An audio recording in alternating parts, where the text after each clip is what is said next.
मुंबई शहर, सपनों का शहर। एक ऐसा शहर जो कभी जात पात रंग रूप में भेदभाव नहीं करता। ये शहर हर किसी का बाहें फैलाकर स्वागत करता है। पर इस चकाचौंध भरे शहर में कुछ ऐसे भी लोग हैं जो खोकर रह गए।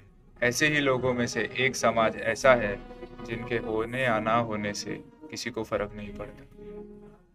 किन्नर समाज। मेरा ऑर्गेनाइजेशन का नाम है ग्लोबल राइट्स फाउंडेशन और हमने हमारी एक्टिविटीज शुरू किए इन द ईयर 2004। 2004 जब हमने स्टार्ट की एक्टिविटी तो कुछ ऐसा था कि जो थर्ड जेंडर को जो मान्यता मिलनी चाहिए थी वो नहीं मिल रही थी उस टाइम। वो third gender, even today transgenders are considered as the neglected population of the society. तो उस टाइम तो हालत और भी खराब थी। उस टाइम तो ना बैंक के खाते थे ना कुछ थे। ट्रांसजेंडर्स जो बेगिंग करके लाते थे वो उनको रखने के लिए भी जगह नहीं था, तो वो लोग घर के अंदर रखते थे, डब्बे के अंदर रखते थे, तो बैंक अकाउंट भी नहीं था, तो कंडीशन वाज वेरी वर्स्ट। तो वो तो बेसिक ऑक्यूपेशन जो ट्रांसजेंडर का है तभी से चली आ रही है। बस्ती, बदाई, टोली और few of the community members are also involved in sex work. तो वो टाइम निग्लेक्टेड पॉपुलेशन हमने बुक में पढ़ा है, मगर वो टाइम तो बिल्कुल ही ignored population of the society था। तो वो टाइम हमने डिसाइड किया कि we should start working for the entitlements of the community. So like that we started working for rights and entitlements of the transgender community. और फिर आया bill and Melinda Gates foundation, तो हम उनके साथ मिलके काम किए। फिर HIV एड्स पे हमने काम करना शुरू किया, क्योंकि मैंने जैसा बताया कुछ ट्रांसजेंडर कम्युनिटी है जो सेक्स वर्क में भी इन्वॉल्व है।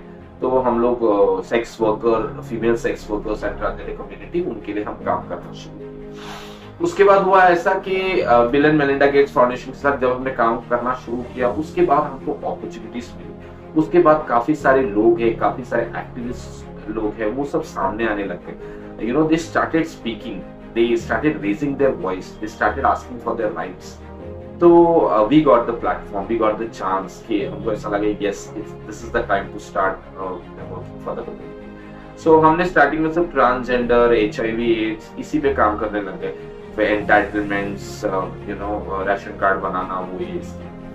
बट लेटर ऑन 2012 में जो है हम लोग ने ऑर्गेनाइजेशन फाइनली रजिस्टर्ड किया। हमने सोचा कि we should start, so we initially started with Arya foundation. वो हमारा कम्युनिटी बेस्ड ऑर्गेनाइजेशन करके हमने स्टार्ट किया था।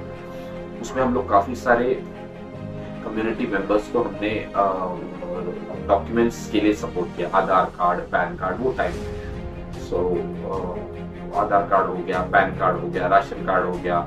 फिर घर, काफी सारे ट्रांसजेंडर्स को घर से निकाल दिए गए थे। उनके प्रॉपर्टीज के लिए लड़ना, उनके घर में एक्सेप्टेंस लेवल करने के लिए बात करना, और उनसे उनके जो इश्यूज है वो क्राइसिस सेंटर तक लेके जाना, उनके इश्यूज जो है पुलिस स्टेशन तक लेके जाना, ये सब हमारा बेसिक चीजें थी। 2014 में जब नालसा जजमेंट स्टार्ट हुआ, तो नालसा जजमेंट पास हुआ, तो हमको ऐसा लगा कि now it's time to pull your socks up, and then we started doing lots and lots of awareness programs, sensitization program, networking program, police लोग के साथ awareness sensitization program, डॉक्टर्स के साथ भी।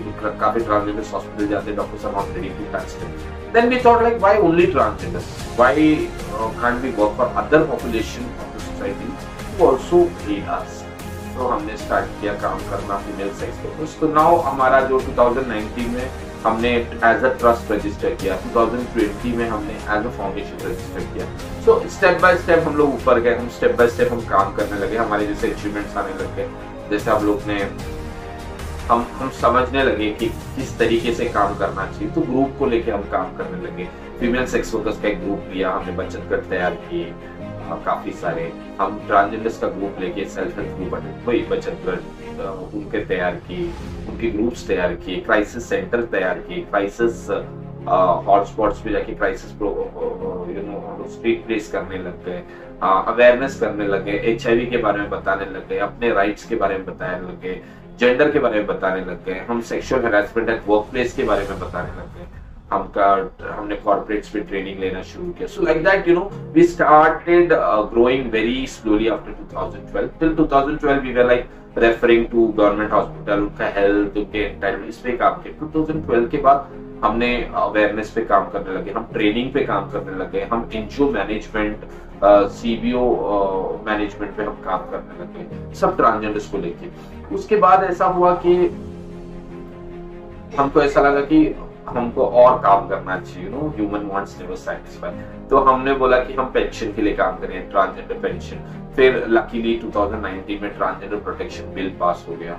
तो अभी इक्वालिटी तो मिली है, मतलब जजमेंट के हिसाब से हमको